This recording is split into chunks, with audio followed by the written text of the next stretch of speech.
Assalamualaikum warahmatullahi wabarakatuh.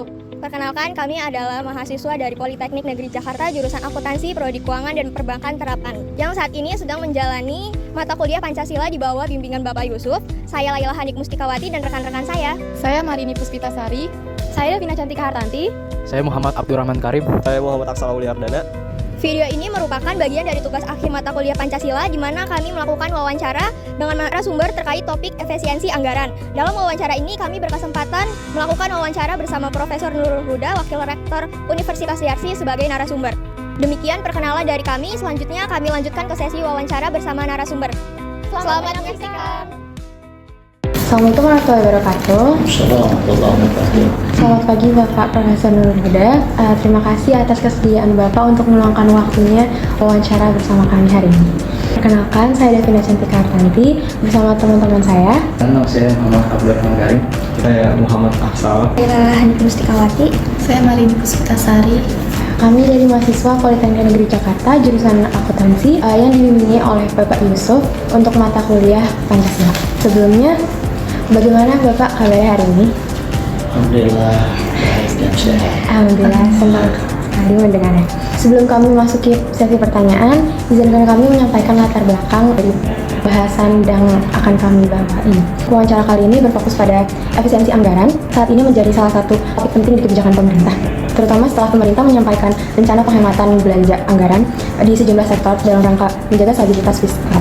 Salah satu contohnya adalah pembatasan anggaran pembelanjaan, perjalanan dinas, serta penjualan ulang terhadap berbagai program.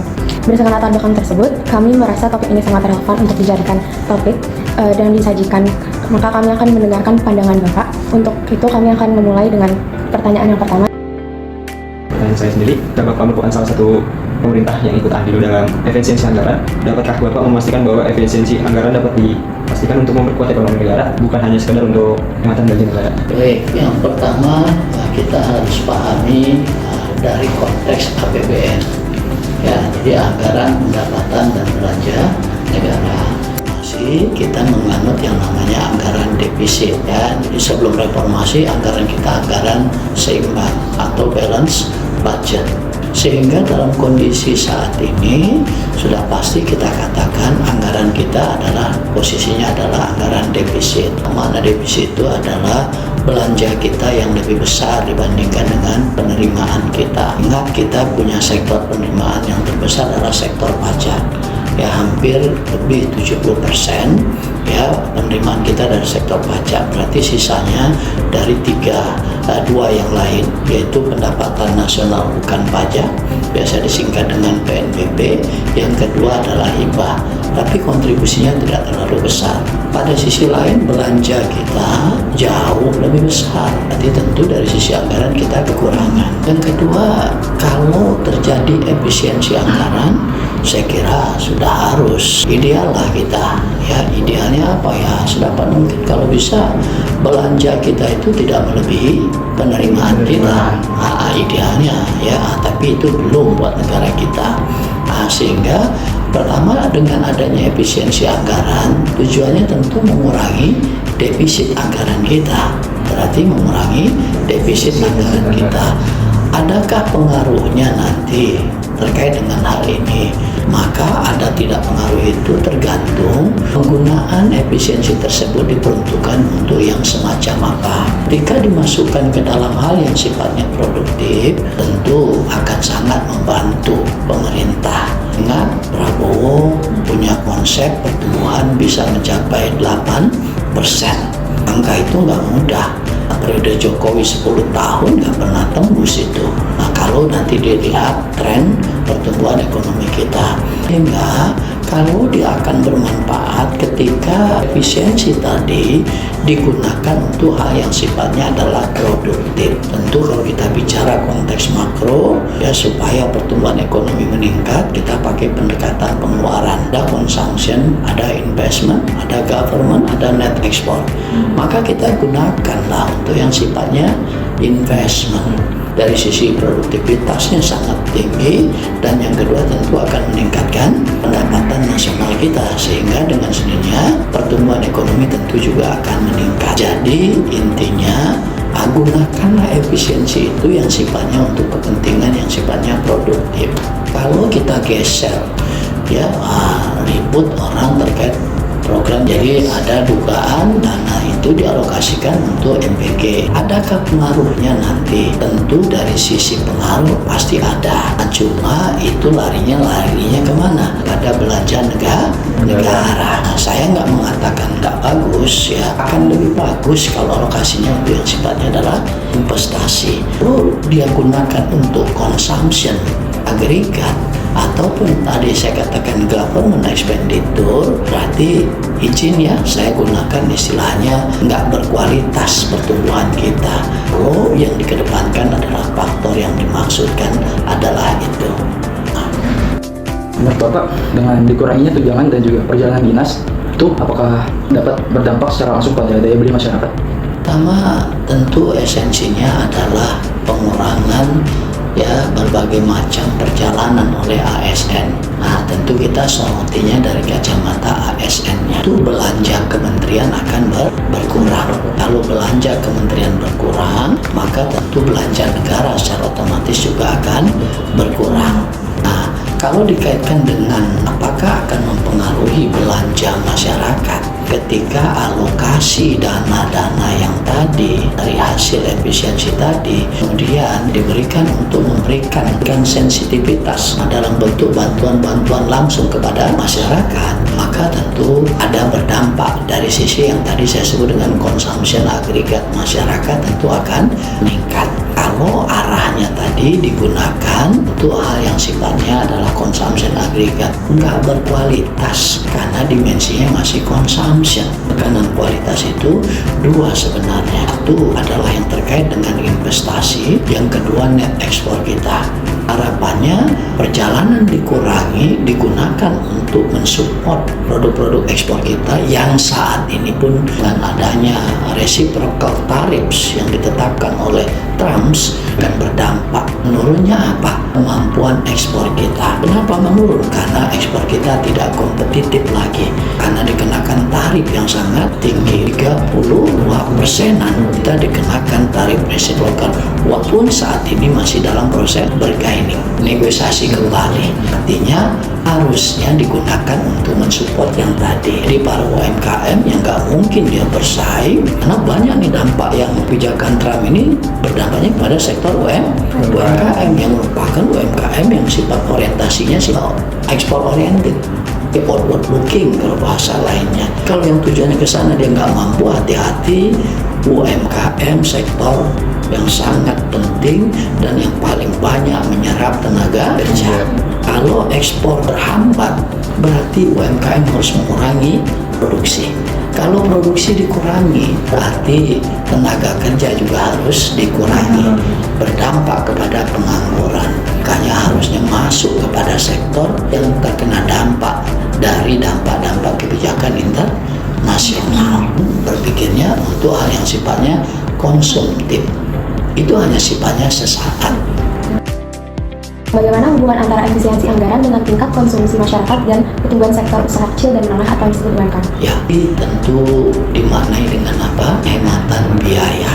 Jadi kalau kita lawannya nanti ada efektif itu dari dimensi waktu. Ada efisiensi anggaran, nanti akan ada alokasi penggunaan anggaran. Anggaran dikurangi di pemerintahan, berarti akan terkumpul dana. Hasil efisiensi tersebut diperuntukkan untuk apa efisiensi ini? Prabowo sangat concern kayak dengan isu apa? Ketahanan pangan. Bisa diarahkan ke yang sifatnya adalah ketahanan pangan. Kita nggak ingin lagi mengimpor beras, maka bisa saja efisiensi itu digunakan untuk yang semacam itu. Artinya dia akan berdampak langsung kepada konsumsi masyarakat. Masyarakat terbantu, dan yang kedua akan bisa kita bayangkan bahwa ketahanan pangan kita bisa jaga, surplus pangan kita dari sisi internal kita relatif cukup aman. Kalau berpikirnya kepada ekspor oriented tadi, kembali tidak ada salah untuk melihat UMKM. Jangan lupa ini dilakukan oleh Pak Prabowo. Sekarang melakukan gerakan apa? Operasi Merah Putih. Seluruh wilayah per desa minta untuk segera membentuk operasi merah putih. Jadi di perguruan tinggi diinisiasi ya, jadi akan ada Puskopdikti namanya ya, Pusat Koperasi Pendidikan Tinggi. Dia bergerak. Nah, nggak bisa dipungkiri tadi ya, sangat kenal dengan ungkapan sebagai sokoguru, koperasi sebagai penggerak perekonomian. Mungkin arahnya akan ke sana nanti ya, kalau melihat langkah-langkah yang sudah dilakukan saat ini. Seberapa besar peran bantuan sosial atau subsidi dalam mengurangi dampak negatif dari kebijakan efisiensi anggaran khususnya terhadap masyarakat menengah ke bawah? Clue-nya adalah terkait dengan masalah subsidi. Kita sangat kenal ada istilah BLT, bantuan langsung tunai. Sasarannya kepada masyarakat langsung untuk meningkatkan tadi consumption agregat. Tapi kalau yang namanya subsidi, maka ini pemberiannya kepada pihak siapa? Yang namanya korporat maupun perusahaan tersebut. Jika pemerintah meningkatkan subsidi BBM, berarti pengeluaran pemerintah untuk BBM tingkatkan ke masyarakat, khususnya katakanlah kelompok menengah ke bawah menggunakan bahan bakar minyak tadi atau BBM, berarti akan berdampak kepada daya belinya menjadi meningkat karena dibantu oleh pemerintah. Pemda Jakarta kurangi pajak BBM untuk menengah ke bawah. Awalnya 10% dikenakan, sekarang jadi 5%. Dananya dari dana subsidi. Jadi hakikatnya subsidi itu buat negara adalah negatif tax. Negatif tax maknanya apa? Subsidi itu adalah belanja. Dia negatif tax. Tax adalah penerimaan. Tapi bisa bahaya. Kita harus bisa mengukur sampai berapa lama dia bisa membantu subsidi. Nanti khawatir ketika subsidi diangkat, berarti ada persoalan baru lagi. Kalau bahasa saya, jangan terlalu memanjakan dengan mekanisme pasar. Berapa pasar sekian harganya silakan. Masuk intervensi kita ketika daya beli sudah katakanlah sudah turun setelah pemerintah. Tentu dengan adanya subsidi, harapannya subsidinya kepada hal yang sifatnya saya sebutkan tadi. Subsidi orientasinya bukan kepada konsumen terkena dampak dengan ada subsidi, tapi subsidinya diberikan kepada korporat ataupun perusahaan, baik itu BUMN milik pemerintah ataupun pihak yang lain. Terima kasih Bapak atas jawaban-jawaban yang sudah Bapak sampaikan sejauh ini. Dari berbagai sudut pandang yang telah dibahas terkait kebijakan pemerintah hingga bantuan sosial, saya ingin bertanya, menurut Bapak secara keseluruhan, bagaimana efisiensi anggaran dapat berdampak terhadap pertumbuhan ekonomi nasional? Jadi ada sebuah mekanisme atau sebuah proses ketika kita melihat efisiensi anggaran dalam konteks pertumbuhan. Kalau kita menghitung pertumbuhan ekonomi itu dasarnya salah satunya menggunakan yang namanya pendapatan nasional, gross domestic product. Kita boleh sebut dengan gross national product atau kita boleh sebut dengan national product. Apapun itu, namanya adalah bahkan alat untuk menghitung pendapatan nasional. Dengan asumsi pertumbuhan ekonomi dihitung dari yang namanya pendapatan nasional itu ya, pendekatan pengeluaran kita ada 4 komponen, ada consumption, investment, government, net export. Maka ketika itu dialokasikan hal yang sifatnya komponen tadi, perhitungan matematika pasti akan meningkatkan pertumbuhan ekonomi. Artinya karena pertumbuhan ekonomi, kalau kita kasih contoh ilustrasi pertumbuhan ekonomi 2025 dari mana? Menghitung berapa GDP kita di tahun 2025 dikurang GDP tahun 2024 dibagi GDP 2024 kali 100%, itulah yang namanya pertumbuhan ekonomi 2025. Ya kalau mau tumbuhnya tinggi, ya memainkan 4 komponen tadi. Alokasi efisiensinya diinvestasikan oleh pemerintah, apalagi investasinya kepada sektor real, hakikatnya akan menyerap tenaga kerja. Kalau diinvestasikan, bantu peningkatan ekspor, stimulus ekspor, berarti diharapkan ekspor akan meningkat. Ekspor meningkat berarti net ekspor diharapkan meningkat, pendapatan nasional meningkat berarti pertumbuhan ekonomi akan meningkat. Dari consumption agregat, bantu masyarakat dalam bentuk apa supaya daya beli masyarakat meningkat. Subsidi yang banyak dilakukan pemerintah kemarin apa, membuka pasar sehingga harganya terjangkau, maka dia bisa beli, berarti daya belinya meningkat. Kalau consumption meningkat, pertumbuhan ekonomi meningkat governance-nya. Jadi government meningkatkan belanjanya. Jadi saya katakan jangan kepada area konsumsi, jangan pada area government expenditure karena hematnya tidak berkualitas. Tapi kemana kita? Lari ke sektor investasi yang net ekspornya. Kalau itu berubah, insya Allah pertumbuhan ekonomi juga akan berubah dan cenderung akan naik pertumbuhannya. Baik Bapak, terima kasih atas jawaban-jawabannya. Apa yang Bapak sampaikan sangat membuka wawasan kami. Karena semua pertanyaan dan dalam sesi wawancara ini telah selesai. Kami mengucapkan terima kasih sebesar-besarnya atas waktu dan ketersediaan Bapak dalam wawancara bersama kami. Penjelasan Bapak yang disampaikan tentu sangat bermanfaat sekali dan menambah pemahaman kami mengenai isu efisiensi anggaran dari sudut pandang yang lebih luas dan mendalam. Semoga wawancara ini menjadi bekal yang berharga tidak hanya untuk tugas mata kuliah Pancasila, tetapi juga menambah wawasan kami ke depannya sebagai mahasiswa. Sekali lagi terima kasih banyak. Sama-sama ya.